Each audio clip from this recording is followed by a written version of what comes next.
4 का क। तो यहाँ पर हम लोग लिख लिए हैं क्वेश्चन को। तो देखिए यहाँ पर क्या है, प्रश्न नंबर 4 का क, एक समान विद्युत क्षेत्र में रखे वैद्युत द्विध्रुव पर लगने वाले बल आघूर्ण का व्यंजक प्राप्त कीजिए। ठीक ना, क्या करना है आपको, वैद्युत द्विध्रुव पर लगने वाले बल आघूर्ण का व्यंजक प्राप्त करना है। तो यहाँ पर देखिए एक फिगर मैं बनाया हूं यहाँ पर, जो इसका व्यंजक प्राप्त करने में मदद करेगा। तो यहाँ पर देखिए सबसे पहले आप लोगों को ऐसे ऐसे बना लेना है फिगर को, और यहाँ पर जो आपका ये 2l जो इसकी दूरी होती है 2l होती है, और जो इस पर जो कोण बनता है मेरे प्यारे बच्चों, कितना बनता है, कितना डिग्री का, 90 अंश का बनता है। कितना डिग्री का बनता है, 90 डिग्री का बनता है। और इसका जो नाम रखना है, इसका a रख लेंगे, इसका b रख लेंगे, इसका m रख लेंगे। यहाँ पर c भी रख सकते हैं लेकिन यहाँ पर m रखेंगे। ठीक है, यहाँ पर देखिए इसका जो आवेश है, इस पर जो आवेश लगा हुआ है प्लस का q है, और इसका जो F बराबर है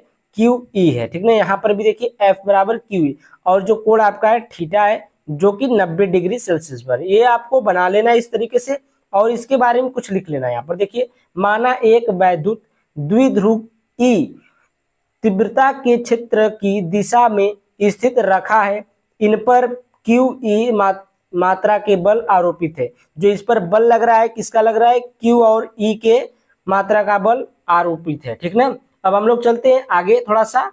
तो यहाँ पर देखिए हम लिखे हैं, यदि बल आघूर्ण ताऊ हो तो, ताऊ क्या होता है, बल आघूर्ण होता है ताऊ। ठीक ना, तो ताऊ बराबर क्या होता है, ताऊ बराबर बड़े चाचा, यानी कि यहाँ पर देखिए बड़े चाचा नहीं, यहाँ पर ताऊ बराबर क्या होगा, बल गुणे बलों के बीच लंबवत दूरी। ठीक है, तो ताऊ बराबर क्या होगा यहाँ पर, बल गुणे बलों के बीच लंबवत दूरी।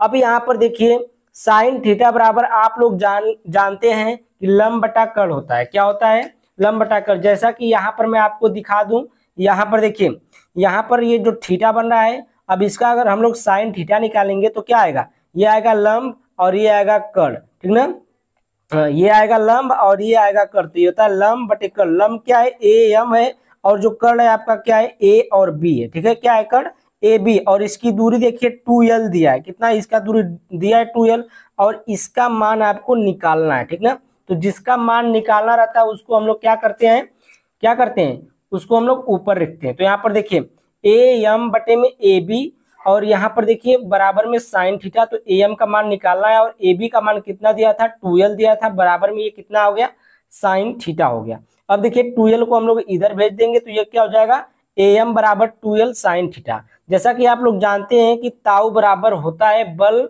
यहाँ पर देखिए ताऊ बराबर क्या होता है, बल गुणे बलों के बीच लंबवत दूरी होता है ना। तो अब देखिए ये आपका मान इसी पर रखेंगे। ये देखिए ताऊ बराबर क्या है, F गुणे AM। AM क्या है, बलों के बीच लंबवत दूरी है, जो कितना है, AM है। AM का मान कितना आया, 2l साइन थीटा आया। कितना आया, 2l साइन थीटा। तो 2l साइन थीटा रख देंगे। और देखिए F जो है, F बराबर क्या होता है आपका, Q इंटू E होता है। वहीं पर रखे थे, F बराबर Q इंटू E। ठीक है, अब यहाँ पर हम लोग चलेंगे। देखिए E ताऊ बराबर क्या हो जाएगा, E, इसको इधर उधर कर लिए तो E यहाँ पर आ गया, E साइन थीटा, और यहाँ पर इंटू में Q इंटू 2l। ये क्यों किए हैं, इसीलिए किए हैं। देखिए विद्युत द्विध्रुव आघूर्ण P बराबर क्या होता है, Q इंटू 2l होता है। तो इसकी जगह पर हम लोग क्या रखेंगे, 2l रखेंगे। तो यहाँ पर देखिए हम लोग क्या रख दिए, Q इंटू 2l के जगह पर E साइन थीटा इंटू में P रख दिए। यहाँ पर समझ में आया आपको इतना, आई होप कि आप लोग को बहुत ही अच्छा से समझ में आ रहा होगा। तो यहाँ पर देखिए ताऊ बराबर क्या आ जाएगा, P को हम लोग आगे लेकर आएंगे तो PE साइन थीटा, ताऊ बराबर क्या आ जाएगा, PE साइन थीटा। तो ये आपका बल आघूर्ण निकल गया। ठीक है, अब इसको अगर वेक्टर रूप में लिखना है तो वेक्टर रूप में आप लिख सकते हैं, vector tau equal to vector P into vector E के रूप में इसको हम लोग लिख सकते हैं। ठीक ना, साइन थीटा वेक्टर के रूप में नहीं लिखाता है। ठीक है, तो यहाँ तक आपको ये सिद्ध करना था, ये हो गया। अब हम लोग चलते हैं नेक्स्ट क्वेश्चन पर, क्वेश्चन नंबर ख वाले पर। प्रश्न नंबर 4 का ख है, 12 सेंटीमीटर त्रिज्या के धारावाही वृत्ताकार कुंडली के केंद्र में उत्पन्न चुंबकीय क्षेत्र B की तीव्रता 0.5 गुणे 10 की पावर -4 दिया है। ठीक है, तो यहाँ पर टेस्ला में दिया है ये मान 0.5 गुणे 10 की पावर -4 टेस्ला। ठीक ना, कुंडली के तल के लंबवत ऊपर की ओर है। कुंडली में प्रवाहित धारा के मान तथा दिशा का परिकलन कीजिए। किसका परिकलन करना है? धारा का मान परिकलन करना, ठीक ना, दिशा का मान परिकलन करना। तो यहाँ पर देखिए हम लोग, यहाँ पर जो 12 सेंटीमीटर दिया है, यहाँ पर हम लिख लिए हैं, पहले दिया है, क्या दिया है? आर बराबर 12 सेंटीमीटर। आर बराबर कितना दिया है? 12 सेंटीमीटर दिया है। उसको हम लोग मीटर में चेंज करेंगे, तो मीटर में चेंज करने के लिए 100 से क्या करते हैं? भाग करते हैं। भाग करके ऊपर लेकर जाएंगे तो 12 गुणे 10 की पावर -2 मीटर होगा। अब बी बराबर देखिए यहाँ पर दिया है चुंबकीय क्षेत्र, बी बराबर कितना दिया है? चुंबकीय तीव्रता यहाँ पर 0.5 गुणे 10 की पावर -4 दिया है। तो यहाँ पर हो जाएगा बी बराबर 0.5 गुणे 10 की पावर -4 टेस्ला, ठीक ना। आई का मान हमें क्या करना है? परिकलित करना है। तो यहाँ पर देखिए चुंबकीय क्षेत्र का जो फार्मूला होता है, बी बराबर क्या होता है? बी बराबर होता है म्यू नॉट इंटू आई अपान में 2r। यहाँ में क्या हो गया? 2r। जब आई बराबर निकालेंगे तो ये 2r इधर चला जाएगा और म्यू नॉट इधर आ जाएगा, आई बराबर हो जाएगा। तो बी इंटू यानी कि चुंबकीय क्षेत्र इंटू 2r अपान में म्यू नॉट और इक्वल टू क्या हो जाएगा? आई हो जाएगा, ठीक ना। तो इतना हुआ। हम लोग नेक्स्ट पेज पर चलते हैं। अब देखिए यहाँ पर आई बराबर हमारा ये प्राप्त हुआ बी इंटू 2r अपान में म्यू 0, ठीक ना, यहाँ तक हुआ। अब देखिए हम लोग म्यू 0 का मान तो हमको पता नहीं, तो म्यू 0 का मान देखिए कैसे निकालेंगे। यहाँ देखिए म्यू 0 अपान में 4 पाई बराबर में क्या होता है? 10 की पावर -7 होता है। कितना होता है? 10 की पावर -7 होता है। तो म्यू 0 बराबर निकालेंगे तो ये इधर चला जाएगा मल्टीप्लाई में, तो ये हो जाएगा 4 पाई इंटू 10 की पावर -7 हो जाएगा। म्यू 0 बराबर इतना आ गया। अब इसको हम लोग क्या करेंगे? यहीं पर रख देंगे। तो यहाँ पर देखिए आई बराबर, ये देखिए यहाँ पर हम लोग हल भी किए हैं कुछ। यहाँ पर देखिए 4 से 12 काट दिए। देखिए 2r का मान कितना दिया था वही रखे। यहाँ पर देखिए b का मान दिया था 0.5 गुणे 10 की पावर -4 और r का मान दिया है आपका 12 गुणे 10 की पावर -2 और ये आगे 2 है तो यहाँ पर 2 है। तो 4 से काटे, 4 3 12, 3 आ गया ऊपर। अब इसको 3 दूना के 6, 6 5 30, 30 आया तो एक अंक पर दशमलव लगाएंगे तो 3.0 हो जाएगा। और ये गुणे 10 के पावर 6, -2 यहाँ पर, -4 यहाँ पर, 10 के पावर -6 और नीचे जो बचा है आपका पाई और 10 की पावर -7, तो ये ऊपर जाएगा तो ये क्या हो जाएगा? 10 की पावर +7 हो जाएगा और नीचे पाई। अब पाई का मान रखेंगे होता है 3.14। क्या होता है? 3.14। तो ये आपका बचा क्या? 3 गुणे 10 की पावर 10, अरे 3 गुणे 10 बचा, ठीक ना। तो यहाँ पर जो आपका ये -6 है और 10 की पावर 7 है, घटेगा तो कितना बचेगा? 1 गुणे 10 बचेगा, ठीक ना। तो यहाँ पर हो जाएगा 3 गुणे 10 हो जाएगा और बटे में पाई का मान रखेंगे 3.14। अब इसको हम लोग क्या करेंगे? भाग करेंगे। तो यहाँ पर आई बराबर ये गुणा करेंगे 30 हो जाएगा और यहाँ पर 3.14। इसको हम लोग जब भाग करेंगे, यहाँ पर देखिए 2 अंक का दशमलव हटाएंगे तो ये हो जाएगा ऊपर 00 बढ़ जाएगा, तो ये हो जाएगा 3 और यहाँ पर 3000 हो जाएगा और 314 से भाग करेंगे 9.55 एम्पियर ये आपका आई का मान आएगा। तो देखिए आई बराबर कितना आ गया आपका? आई बराबर 9.55 एम्पियर। अब देखिए अतः चुंबकीय क्षेत्र की दिशा लंबवत ऊपर की ओर है। जो आपकी चुंबकीय क्षेत्र की जो दिशा है वो लंबवत किसकी ओर है? ऊपर की ओर है। तो कुंडली में धारा की दिशा वामावर्त यानी कि एंटी क्लॉकवाइज होगी, ठीक ना, एंटी क्लॉकवाइज होगी, वामावर्त होगी, ठीक ना, दिशा में होगी। तो आपकी जो कुंडली में जो धारा की दिशा होगी क्या होगी? एंटी क्लॉकवाइज होगी। जो घड़ी घूमती है ना, घड़ी घूमती है ऐसे, लेकिन ये ऐसे रहेगी, ठीक ना। धारा की दिशा कैसी रहेगी? उल्टे रहेगी। अब देखिए प्रश्न नंबर आता है, प्रश्न नंबर 4 का ग। देखिए क्वेश्चन है पूर्ण आंतरिक परावर्तन तथा क्रांतिक कोण क्या होता है? प्रकाश तंतु यानी कि ऑप्टिकल फाइबर किस सिद्धांत पर कार्य करता है? तो देखिए पूर्ण आंतरिक परावर्तन हम लोग देख लेते हैं। जब कोई प्रकाश किरण सघन माध्यम से विरल माध्यम में जाती है, कहाँ जाती है?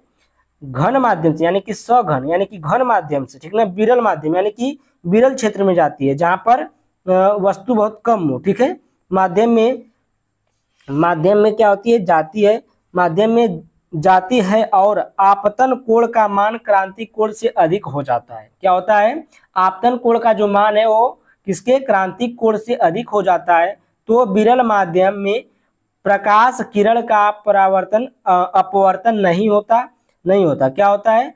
किसका अपवर्तन नहीं होता? प्रकाश किरण का अपवर्तन नहीं होता, बल्कि संपूर्ण प्रकाश परावर्तित होकर सघन माध्यम में ही वापस लौट आता है। इस प्रकार के परावर्तन को पूर्ण आंतरिक परावर्तन कहते हैं। इस प्रकार के परावर्तन क्या कहते हैं? पूर्ण आंतरिक परावर्तन कहते हैं, ठीक है।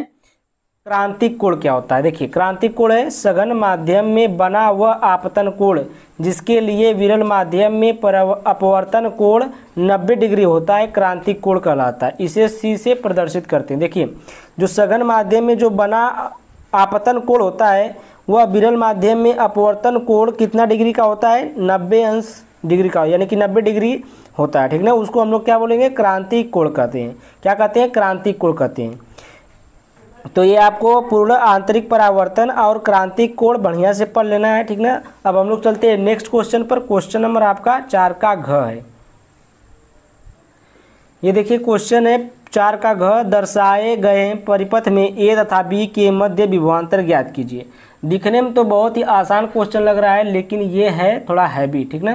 तो पहले हम ऐसे बनाए थे, लेकिन ये जगह कम पड़ने लगी तो हम यहाँ पर बड़ा सा बना लिए, ठीक है।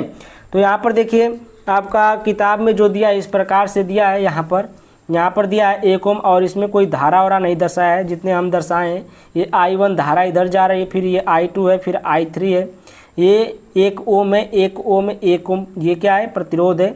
आपका जो ये यहाँ पर बोल्ट दिया हुआ है इसमें भी दिया है, इसमें भी हम भी लगाए हैं, ठीक है।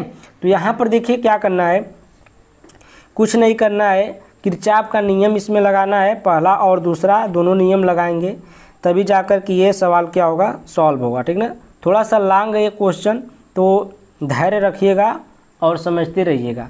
तो यहाँ पर देखिए फिगर तो हम बना लिए हैं। यहाँ पर जो धारा है इधर को दर्शा रही है, ये सेल है आपका, एक सेल, ये सेल, इस सेल में कितना है? 3 वोल्ट है, और इस सेल है 2 वोल्ट, और इस सेल में 1 वोल्ट है, ठीक है।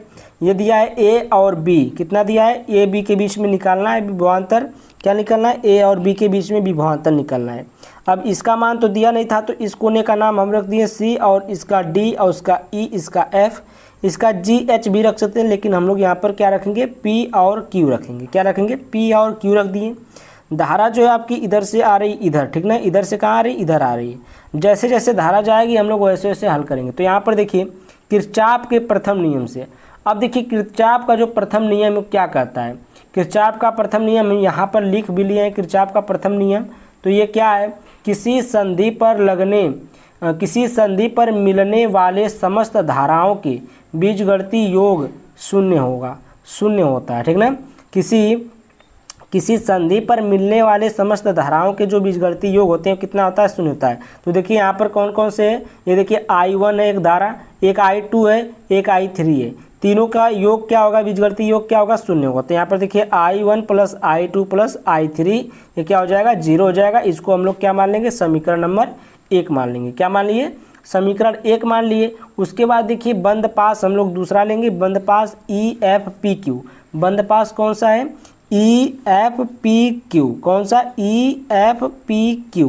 अब देखिए यहाँ पर आपका किरचॉफ का द्वितीय नियम से, तो यहाँ पर देखिए द्वितीय नियम हम लिखे हैं, किसी विद्युत परिपथ में प्रत्येक बंद पास के विभिन्न खंडों में बहने वाली धाराओं का बीजगणितीय योग उसमें लगे विद्युत वाहक बल के बराबर होता है। जो उसमें विद्युत वाहक बल लगा है, जो बोल्ट लगा है, उसके बराबर होगा। तो यहाँ पर देखिए यहाँ से हम लोग लिए क्या लिए हैं? यहाँ पर देखिए ये EFPQ लिए हैं। तो EFPQ में कौन कौन सी धारा बह रही है? तो I1 है और E से लेके यहाँ तक I1 है, जो विद्युत वाहक बल लगा है इसका 3 वोल्ट है, ठीक ना। तो यहाँ पर देखिए I1 और गुणे में 1 क्यों लिखे हैं? क्योंकि इसमें इतनी धारा बह रही 1 ओम, यानी कि इसका प्रतिरोध क्या है? 1 है। तो I1 यहाँ पर देखिए 1 गुणे I1 यानी कि 1 गुणे I1, और माइनस में ये क्या होगा? माइनस में यहाँ पर देखिए जब हम लोग बोल्ट से यहाँ से जो यहाँ पर आपको सेल दिख रहा है, सेल से अगर हम लोग ये प्लस की दिशा में चलेंगे तो जो यहाँ पर ये चिन्ह लगेगा ये माइनस का लगेगा, ठीक ना। यहाँ पर जो ये चिन्ह लगेगा ये कौन सा लगेगा? माइनस का लगेगा। जब हम लोग प्लस की दिशा में चलेंगे तो ई से हम लोग किधर आए? जो सेल है सेल से इधर आए प्लस की दिशा में। तो जब ये प्लस की दिशा में हम लोग आएंगे तो यहाँ पर जो चिन्ह लगेगा वो कौन सा लगेगा? माइनस का लगेगा। तो यहाँ पर देखिए क्या होगा? 1 × I1 माइनस में I2 कौन सी धारा है? देखिए P से जो इधर से इधर गुजर रहे हैं हम लोग, तो I2 आ रहा है। कौन सा? I2। इसमें R1 जो है ये क्या है? 1 है, ठीक ना। 1 ओम ये क्या है, प्रतिरोध है। तो I2 और ये इंटू में क्या हो जाएगा, 1 हो जाएगा, ठीक ना। तो यहाँ पर देखिए I2 इंटू 1 हो गया, बराबर में क्या है, वोल्ट जो दिया है उसको ले लेंगे। तो यहाँ पर देखिए कि कहा ना, यहाँ पर विद्युत वाहक बल के क्या होता है, बराबर होता है। तो यहाँ पर देखिए 3 वोल्ट, पहले में कितना है, 3 वोल्ट, पहले में देखिए यहाँ पर 3 वोल्ट है और दूसरे में क्या है, 2 वोल्ट है। तो यहाँ पर क्या हो जाएगा, 3 माइनस 2 हो जाएगा, ठीक ना। 3 माइनस 2 हो गया, 1 का गुणा करेंगे तो I1 आएगा, माइनस में I2 आएगा, बराबर में 3 में से 2 घटाएंगे तो 1 बचेगा। इसको हम लोग क्या मान लेंगे, समीकरण नंबर 2 मान लेंगे। क्या मान लेंगे इसको, समीकरण नंबर 2 मान लेंगे। अब देखिए उसी प्रकार से हम लोग बंद पास QPCD में, अब देखिए यहाँ पर बंद पास कौन सा, QPCD में। तो यहाँ से शुरू करेंगे QPCD में। तो QPCD क्या है, देखिए यहाँ पर 2 वोल्ट है, यहाँ पर I2 है, I3 है, इसमें भी 1 R है, 1 R है, मतलब 1 ओम है, 1 ओम है, जो प्रतिरोध दिया 1 ओम 1 ओम दिया, ठीक ना। यानी कि ये देखिए जब लोग V कमा रखेंगे 2 रखेंगे, 1 रखेंगे, और यहाँ पर I2 इंटू 1 होगा और I3 इंटू 1 होगा माइनस में, ठीक है। ये भी धारा कहाँ चल रही है, प्लस से इधर की दिशा में चल रही, प्लस की दिशा में जा रही है, यानी कि ये इधर से जा रही है, ये प्लस है, प्लस की दिशा में ऐसे जा रही है, ठीक है। अब देखिए हम लोग यहाँ पर क्या करेंगे, उसी प्रकार से देखिए 1 into I2 minus I3 into 1 बराबर में जो वोल्ट दिया है 2 और माइनस में 1 वोल्ट, ठीक है। अब देखिए I2 minus I3 minus I3 बराबर में क्या आ जाएगा, 1 आ जाएगा। समीकरण नंबर इसको 3 मान लीजिए, क्या मान लेंगे, समीकरण नंबर 3। इसी प्रकार बंद पास, ये कुछ नहीं है, ये देखिए कुछ नहीं, यहाँ पर इसी प्रकार बंद पास EFCD में, अब देखिए EFCD कहाँ है, देखिए आपको बताऊं, पूरा ये लिया गया, देखिए EFCD यानी कि पूरा ले लिया गया यहाँ से यहाँ तक EFCD। अब EFCD में क्या आएगा, देखिए इसमें आएगा I1 गुणे 1, ठीक ना, और जो वोल्ट आएगा 3 आएगा, और यहाँ पर भी आएगा तो I3 गुणे 1 और वोल्ट कितना 1 है। तो यहाँ पर देखिए ये यानी कि 1 ये आपका प्रतिरोध है, 1 गुणे I1 माइनस में 1 गुणे I3 बराबर में 3 माइनस 1 आ गया, ये आपका वोल्ट जो दिया था वो। तो I1 माइनस I3 बराबर में 2, ठीक ना, I1 माइनस I3 बराबर में 2 आया, और ये समीकरण नंबर 4 है, ठीक है। ये क्या आ गया, समीकरण नंबर 4। अब हम लोग चलते हैं नेक्स्ट पेज पर। अब देखिए यहाँ पर है समीकरण 1 व समीकरण 2 से चलेंगे हम लोग। कहाँ चलेंगे, समीकरण 1 व समीकरण 2। तो समीकरण 1 आपका क्या था, देखिए समीकरण 1 आपका क्या था, यहाँ पर समीकरण 1 देखिए ये वाला है, और समीकरण 2 आपका ये वाला है, ठीक है। तो यहाँ पर देखिए हम लोग चलते हैं समीकरण 1 और 2 से। तो ये आपका देखिए समीकरण 1 है I1 माइनस I2 बराबर 1, समीकरण, तो ये आपका है समीकरण 1 है, ठीक है, ये जब समीकरण 1 है। तो समीकरण 1 में देखिए क्या है, समीकरण 2 में I1 माइनस I2 बराबर 1 है, और जो समीकरण 1 है ये वाला, समीकरण 2 ये वाला समीकरण 1 है। तो यहाँ पर देखिए I2 से I2 देखिए माइनस माइनस दोनों को क्या करने पर, जोड़ने पर, दोनों समीकरण जोड़ेंगे तो ये माइनस I2 और ये प्लस I2 क्या हो जाएगा, कट जाएगा, और I1 क्या हो जाएगा, 2I1 हो जाएगा, जुड़ जाएगा, I1 क्या हो जाएगा, 2I1 हो जाएगा, और ये प्लस में I3 बचेगा, बराबर में ये क्या आ जाएगा, 1 आ जाएगा। ये आपका बन गया कौन सा, समीकरण नंबर 5 बन गया। क्या बन गया आपका, समीकरण नंबर 5 बन गया। अब देखिए समीकरण 4 व समीकरण 5 से चलेंगे। किससे चलेंगे, समीकरण 4 व समीकरण 5 से चलेंगे।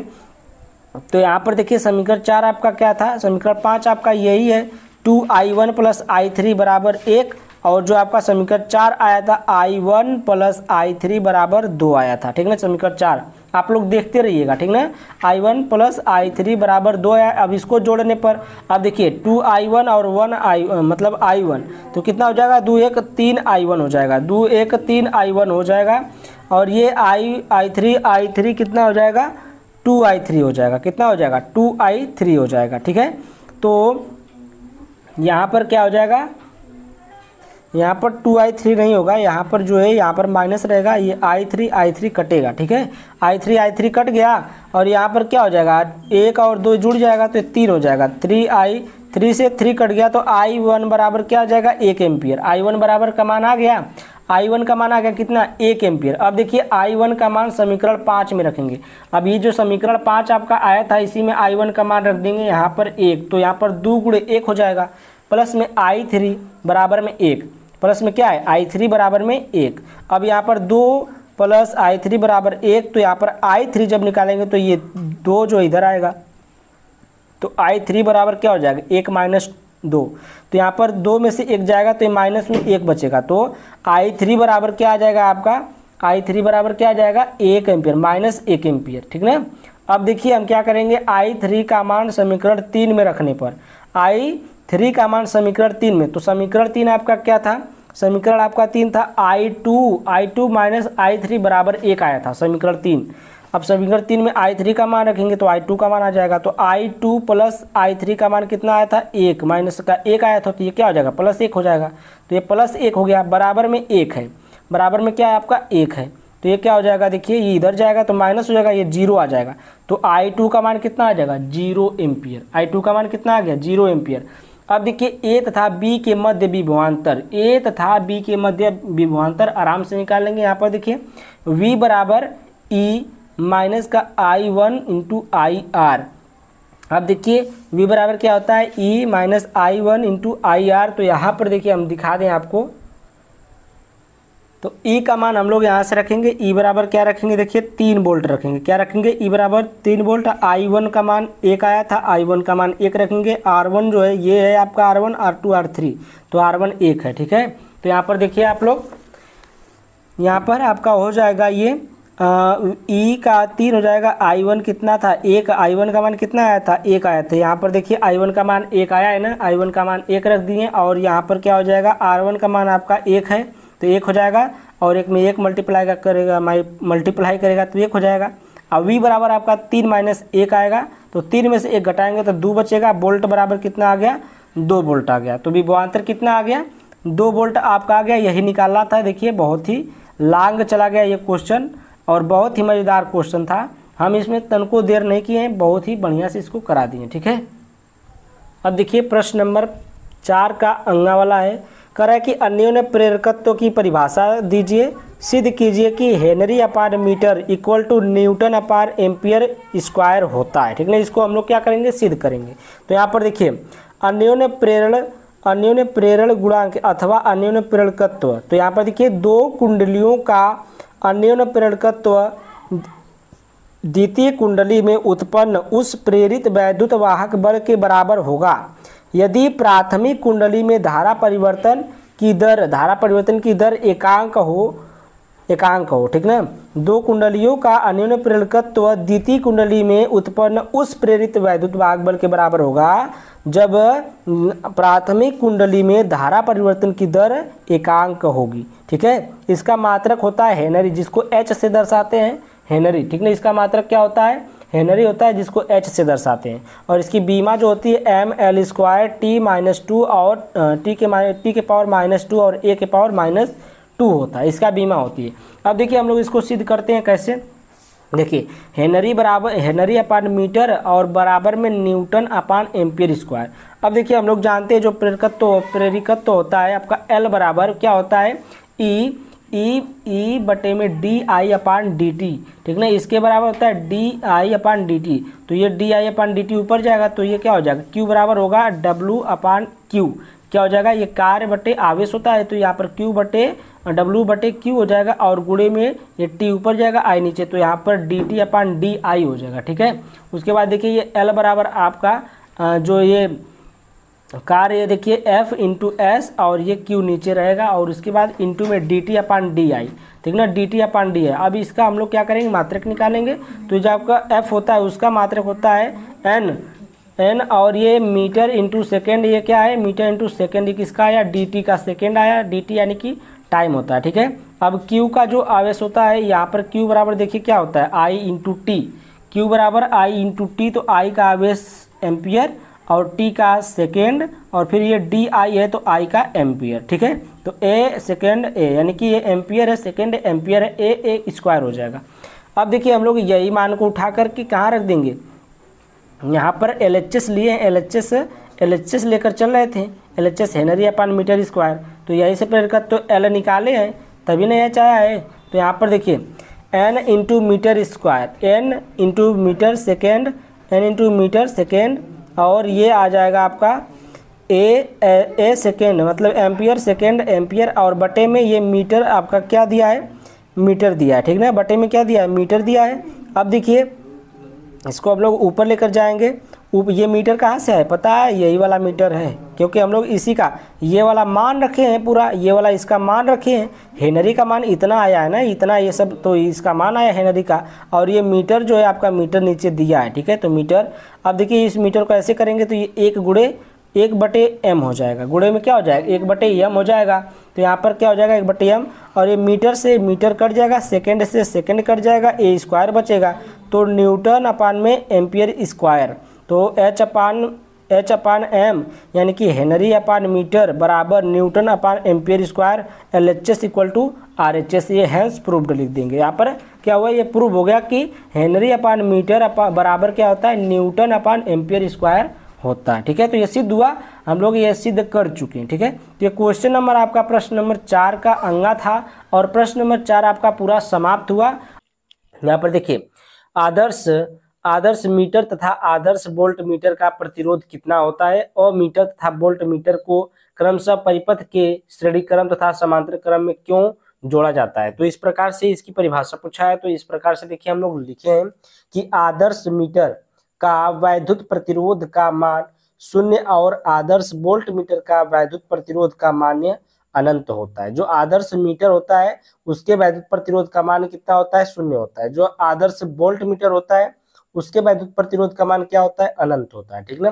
क्योंकि अमीटर का प्रतिरोध कम होता है, जो अमीटर होता है उसका प्रतिरोध क्या होता है, कम होता है, जिससे वह परिपथ से अधिक धारा लेता है। क्या करता है, वह परिपथ से अधिक धारा लेता है, जबकि वोल्ट मीटर का प्रतिरोध अधिक होता है, जिससे कि वह परिपथ से क्षीण धारा लेता है, यानी कि ज्यादा धारा लेता है, कम धारा लेता है, ठीक ना। क्या करता है, परिपथ से क्षीण धारा लेता है, कम धारा लेता है। अब देखिए अमीटर तथा वोल्ट मीटर, यहाँ पर देखिए अमीटर तथा वोल्ट मीटर को क्रमशः परिपथ के श्रेणी क्रम में तथा समांतर क्रम में जोड़ा जाता है, क्योंकि अमीटर का प्रतिरोध कम होता है, जिससे वह परिपथ से अधिक धारा लेता है, एकदम इसी तरह जैसे वो था उसी तरह बस लिखना है। जबकि वोल्ट मीटर का प्रतिरोध अधिक होता है, जिससे कि वह परिपथ से क्षीण धारा लेता है, ठीक है। बस यही चीज इसमें लिखना है, कुछ नहीं लिखना था, बस वही चीज लिखना था, तो बस वही दोबारा लिखना था, ठीक है। तो बात सब वही है, इसको लिखिए चाहे इसको लिखिए, दोनों को लिख दिए हम। तो आप लोग इसको अपने नोट में लिख लीजिएगा, ठीक है, अपना नोट बनाते रहिए, ताकि उसमें कोई आपको एग्जाम टाइम में कोई दिक्कत ना हो।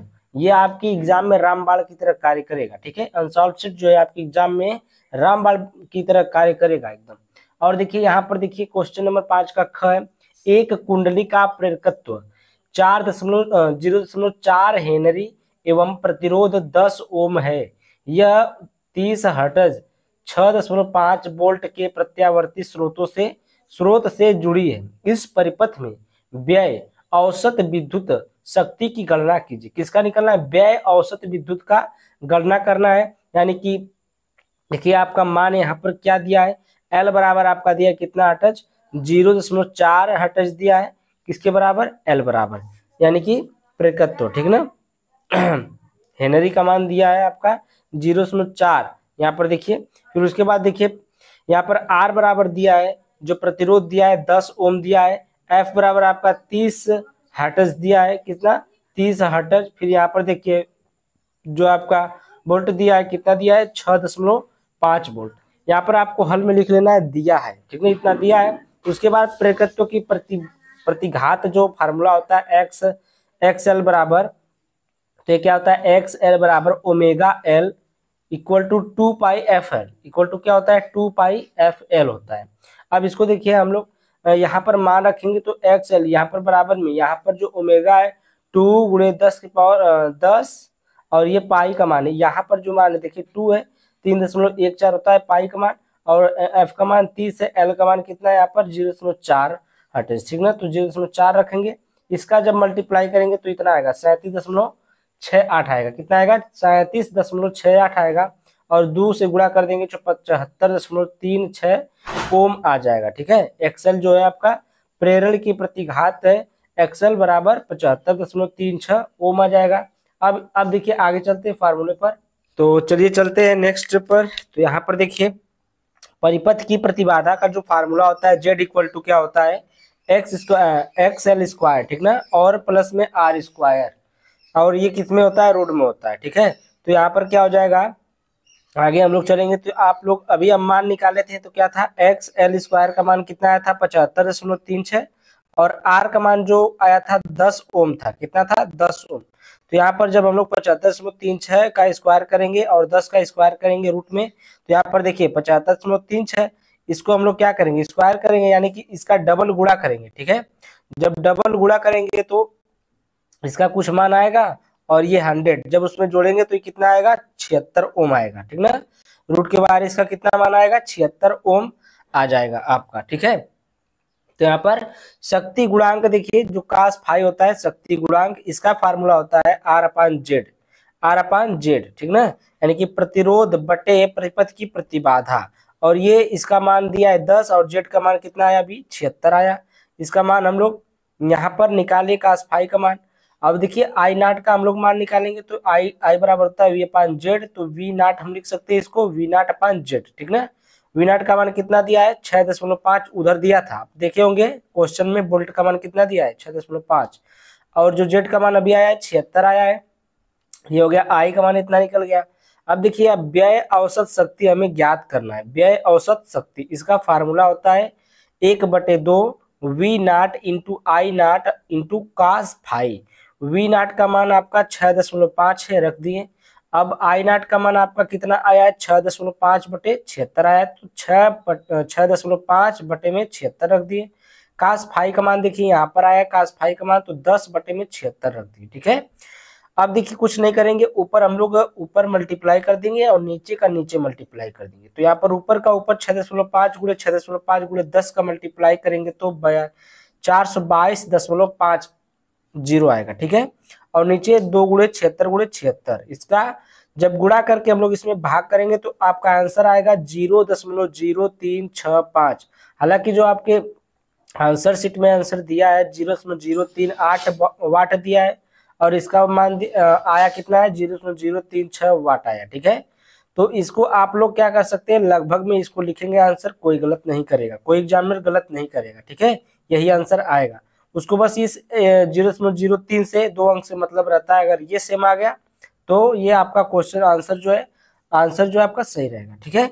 अब देखिए यहाँ पर मैक्सवेल की विस्थापन धारा की व्याख्या कीजिए तथा इसका समीकरण लिखिए, इसके एक चालन धारा के बीच कलांतर कितना होता है।